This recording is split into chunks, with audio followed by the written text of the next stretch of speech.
بسم اللہ الرحمن الرحیم۔ حضرت امام حسین مجتبیٰ 5 سال کی عمر میں ہر روز مسجد میں جاتے تھے اور حضرت محمد مصطفیٰ صلی اللہ علیہ وآلہ وسلم جو کچھ بیان کرتے تھے وہ سب کچھ ذہن نشین کر لیتے تھے، اور جب اپنے گھر واپس آتے تو اپنی والدہ ماجدہ جناب سیدہ فاطمۃ الزہرا سلام علیہا کو من و ان سناتے تھے، اور جب حضرت امیر المومنین علی علیہ السلام گھر تشریف لاتے تھے تو حضرت فاطمۃ الزہرا وہ سب باتیں ان کے سامنے بیان کرتی تھی۔ ایک دن حضرت امیر المومنین علی علیہ السلام نے پوچھا، اے فاطمہ، تم تو مسجد میں نہیں گئی، یہ باتیں کہاں سے سیکھی؟ اسی وقت جناب سیدہ فاطمۃ الزہرا سلام علیہا فرماتی ہیں کہ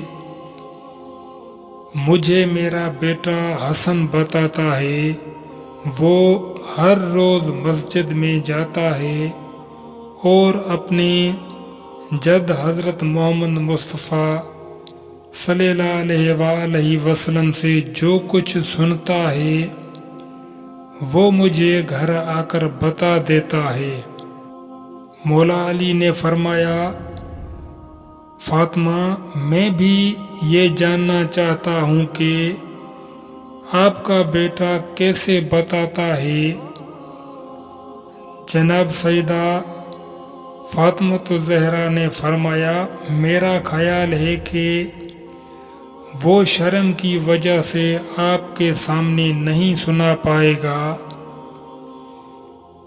مولا علی نے فرمایا، میں کسی جگہ پر چھپ کر اس کی باتیں سن لوں گا۔ اگلے دن ہر روز کی طرح مسجد سے گھر آئے تو حضرت فاطمۃ الزہرا نے فرمایا، اے میرے نور نظر، تمہارے نانا نے آج کیا فرمایا ہے؟ امام حسن ہر روز کی طرح بیان کرنا چاہتے ہیں، لیکن زبان مبارک میں لکنت آ جاتی ہے اور اپنی بات مکمل طور پر بیان نہ کر سکے۔ فرمایا، اے والدہ گرامی، میرا بیان کم ہو گیا ہے اور میری زبان کنگ ہو گئی ہے، شاید کوئی بزرگوار مجھے دیکھ رہا ہے۔